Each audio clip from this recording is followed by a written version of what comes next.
बिस्मिल्लाहिर्रहमानिर्रहीम। अस्सलाम वालेकुम। आज 21 अक्टूबर बरोज़जुम्मा हम बात करेंगे इलेक्शन कमीशन से जो उम्मीद थी वही हुआ और इलेक्शन कमीशन ने इमरान खान के खिलाफ फैसला दे दिया है। इस फैसले की तफसीलात मैं आपके साथ शेयर करूंगा और ये जो article 63 sub article 1 sub article P के तहत ये नाअहल किया गया है। एक तो जो मिठाइयाँ खा रहे हैं उनको ये मिठाइयाँ हजम नहीं होंगी और मैं ये साबित करूंगा कि इस फैसले के मुताबिक इमरान खान नाअहल नहीं हुए। वो रुकनीत ख़त्म की गई है जिसमें इमरान खान पहले ही इस्तीफ़ा दे चुके हैं। अहम तफसीलात हैं जो मैं आपके साथ शेयर करूंगा। पहले मैं आपको बताता चलूँ कि इलेक्शन कमीशन की तरफ से ये जो फैसला सामने आया है, ये 5 मेंबरान थे इलेक्शन कमीशन ऑफ पाकिस्तान के जिन्होंने ये फैसला दिया और 5 रुकनी कमीशन में से सिर्फ आज 4 मेंबरान थे।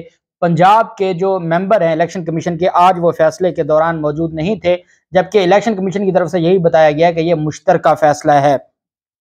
उन्होंने जो 5 रुकनी कमीशन ने कहा कि ये मुत्तफिका फैसला है, लेकिन एक मेंबर मौजूद नहीं थे। फैसले में उन्होंने कहा कि इमरान खान को झूठा बयान जमा करवाने पर, बयान हल्फी नहीं झूठा बयान जमा कराने पर article 63 sub article 1 sub article P के तहत नाअहल करार दिया गया, जहां इस आर्टिकल के मुताबिक वो रुकन फिल वक्त नाफिजुल अमल किसी कानून के तहत फिल वक्त मजलिस शुरा या किसी सूबाई असम्बली का रुकन मुंतखब किए जाने या चुने जाने का अहल नहीं होगा। अब आपने ये बात याद रखनी है, for time being. Time being से मुराद क्या है? फिल वक्त। ये मैं आगे इसकी टेक्निकल जो लैंग्वेज है वो आपको बताऊंगा कि इमरान खान के बारे में ये जो फैसला है ये 63(1)P के तहत आया है। चीफ इलेक्शन कमिश्नर की सरबराही में ये जो फैसला है सुनाया गया और अपने फैसले में कहा कि इमरान खान जो अवामी नुमाइंदगी के लिए नाअहल करार देते हुए कहा कि इमरान खान ने अपनी माली असासों से मुतल्लिक हकायक छुपाए हैं और हकीकत पर पर्दा डालने के लिए झूठी स्टेटमेंट जमा करवाई है। फैसले में कहा कि झूठ बोलने पर इमरान खान अवामी नुमाइंदगी के अहल नहीं रहे। साथ इलेक्शन कमीशन ने अपने फैसले में कहा कि इमरान खान के खिलाफ जो फौजदारी कार्रवाई है वो भी की जाएगी।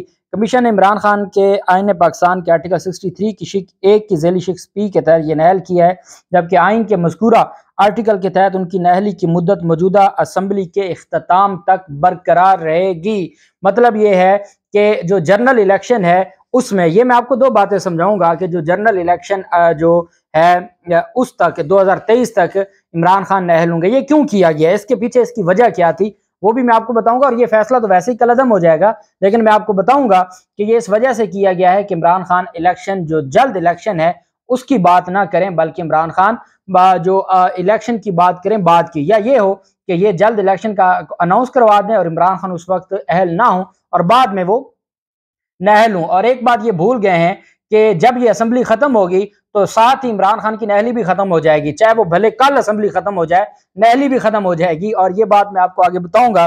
बहरहाल इमरान खान को डिसीट किया गया है और इमरान खान को डिसीट ऐसे किया गया है कि इमरान खान तो पहले ही रिजाइन दे चुके थे। इमरान खान जिस रुकनीत को आज खत्म किया गया है, इमरान खान को तो उसको पहले ही फेंक चुके हैं स्पीकर और इलेक्शन कमीशन के मुंह पर्दे मारे, उनको तो चाहिए नहीं, वो पहले ही रिजाइन कर चुके हैं।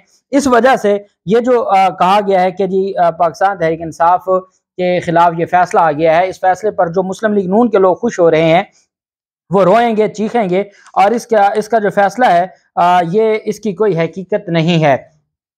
अब हुआ कुछ इस तरह से, आप जानते हैं कि साथ ही डेवलपमेंट हुई, इधर से चीफ इलेक्शन कमिश्नर ने यह फैसला सुनाया। अब इलेक्शन कमिश्नर मैक्सिमम यही कर सकता था, इलेक्शन कमीशन ने अपने आप को भी बचाना था। इलेक्शन कमीशन आप जानते हैं मरियम नवाज के पास जितना मटेरियल है, पहले मरियम नवाज ये सारे मामलात करवाती हैं और फिर उसके बाद वो बतौर सबूत फिर खिलाफ भी पेश किए जाते हैं। सारी चीज़ें आप जानते हैं कि ये जो जज अरशद मलिक का मामला था तो ये बदकिस्मती है, लेकिन जो कुछ इन्होंने करना था आर्टिकल 62(1)F के तहत नाअहली की जो इस्तदा थी वो मुस्तरद कर दी गई है। ये अलग से लिखा गया है कि आर्टिकल 62(1)F के तहत नाअहली की इस्तदा मुस्तरद की गई।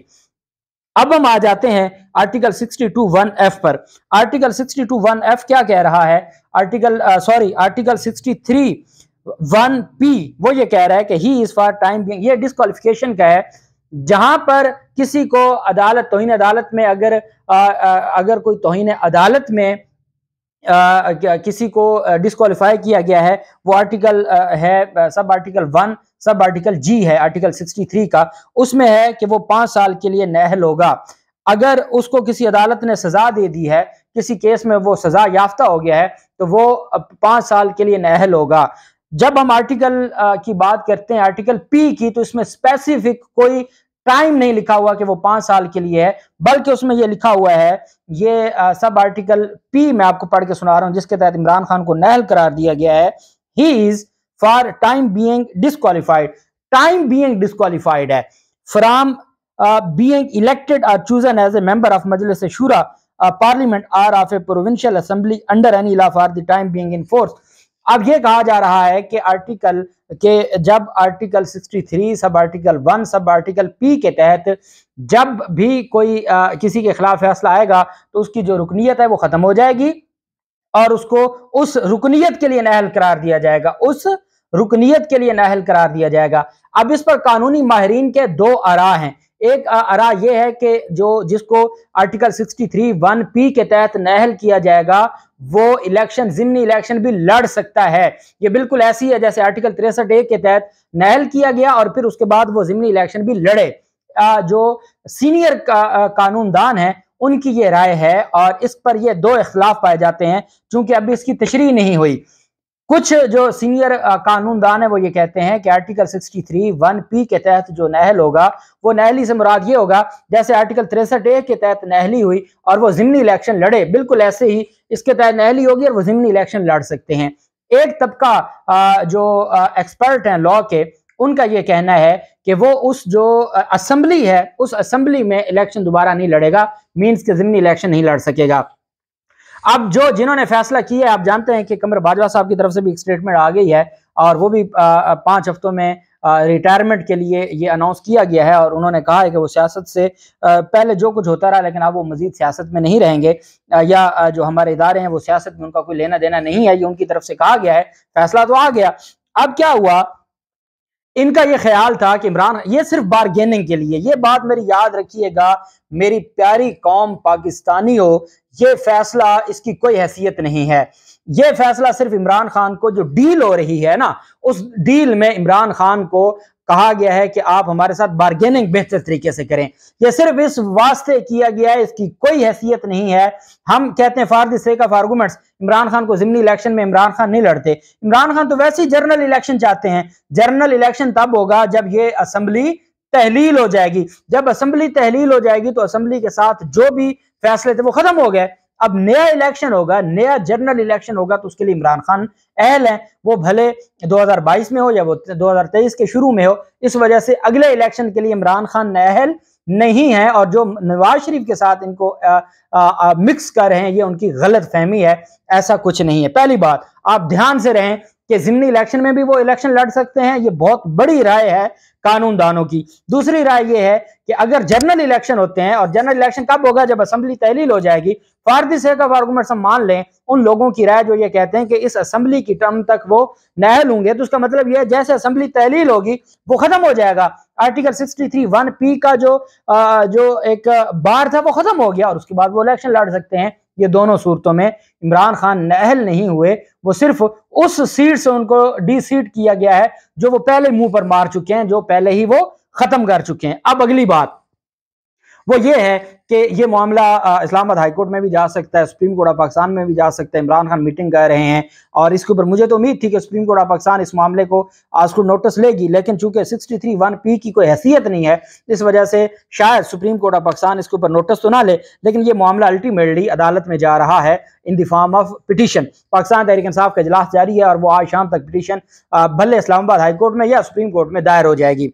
लेकिन इस्लामाबाद इलेक्शन कमीशन के बाहर हालात कशीदा हैं और वहाँ पर पाकिस्तान तहरीक इंसाफ के एक MNA को भी गिरफ्तार कर लिया गया है और वहाँ पर फायरिंग भी हुई है। और उस फायरिंग के ऊपर जैसे ऐसे लगता है सब कुछ लिखा लिखाया है। एक तरफ फायरिंग होती है, अंदर से खबर आती है कि चीफ इलेक्शन कमिश्नर ने नोटिस ले लिया है, फिल फॉर इंक्वायरी का हुक्म कर दिया है और ये सारी चीजें, वो नोटिस भी पहले ही तैयार था। अब एक बात याद रखें कल सुप्रीम कोर्ट ऑफ पाकिस्तान ने यह फरमाया था कि जी जो 300 लोग रेड जोन में दाखिल हुए थे 25 मई को, वो एहतजाज के लोग तो नहीं थे, वो रिपोर्ट जो खुफिया रिपोर्ट्स थी उनकी बुनियाद पर कहा था कि वो जो लोग थे वो सारे के सारे ये वो तो नहीं थे कि जिनके बारे में ये कहा जा सके कि वो मुजाहिरीन थे, क्योंकि मुजाहिरीन तो इतनी कम तादाद में नहीं जाते। इसका मतलब ये है कि वो मकामी लोग थे। अब मकामी लोग किसने दाखिल करवाए, इस पर अदालत ने कहा कि आप पढ़ लें और पढ़ने के बाद आप तसल्ली कर लें और फिर आके अदालत को आर्गू करें। तो अब इलेक्शन कमीशन के बाहर भी ऐसे ही लोग ड्रामा करेंगे और पुलिस एहलकार से इलेक्शन कमीशन के बाहर हादसाती गोली चली है और उसके ऊपर इलेक्शन कमीशन और चीफ इलेक्शन कमिश्नर ने अंदर से यह भी अनाउंस कर दिया कि जी नोटिस है, अभी आज को नोटिस मैं लेता हूं, क्योंकि वो भाई उनको रोकने वाले कोई नहीं है। वो सारे कुछ ही सारे इख्तियारात उसी वक्त उन्होंने कहा इंक्वायरी की जाए, जिम्मेदारान का बताया जाए कौन इन्वॉल्व है। पाकिस्तान तहरीक इंसाफ के एमएनए को पकड़ लिया और जब बात सामने आई तो बात यह निकली कि जी वो तो जिसको गिरफ्तार किया गया वो सारे के सारे जो लोग थे जिसने गोली चलाई वो तो पुलिस का मेंबर था और पुलिस ने गोली चलाई और ये प्री प्लान तरीके से किया गया ताकि ये बताया जाए कि पाकिस्तान तहरीक इंसाफ ने जो हालात खराब करना चाहते हैं। और एक बात मैं आपको बता दूं, लाहौर में भी इस वक्त जो चीजें हैं वो सारी की सारी जो लोग हैं वो सड़कों पे निकल आए हैं और जीटी रोड भी बंद हो रहा है। बाकी पूरे पाकिस्तान में पाकिस्तान तहरीक इंसाफ ने कॉल दे दी है, लेकिन इसके ऊपर मुझे ये लग रहा है कि कुछ ही इंशाल्लाह देर के बाद पिटीशन फाइल हो जाएगी, ये फैसला मुअत्तल हो जाएगा। इमरान खान के बगैर पाकिस्तान की सियासत नहीं है और इमरान खान की जो सियासत है उसके बगैर ये कुछ कर नहीं सकते और इनके हाथ कुछ नहीं आएगा। सिर्फ इतना नुकसान होगा कि कई शर पसंद इन एहतजाजों की सूरत में या इसका फ़ायदा उठाएंगे, मुल्क के हालात ख़राब करने की कोशिश करेंगे। और ये सोचना चाहिए था मुल्क के बड़ों को जब ये फैसले लिखवाए जा रहे थे। अल्लाह पाक पाकिस्तान का हामी नासिर हो। बहुत शुक्रिया। अल्लाह हाफिज़। पाकिस्तान जिंदाबाद।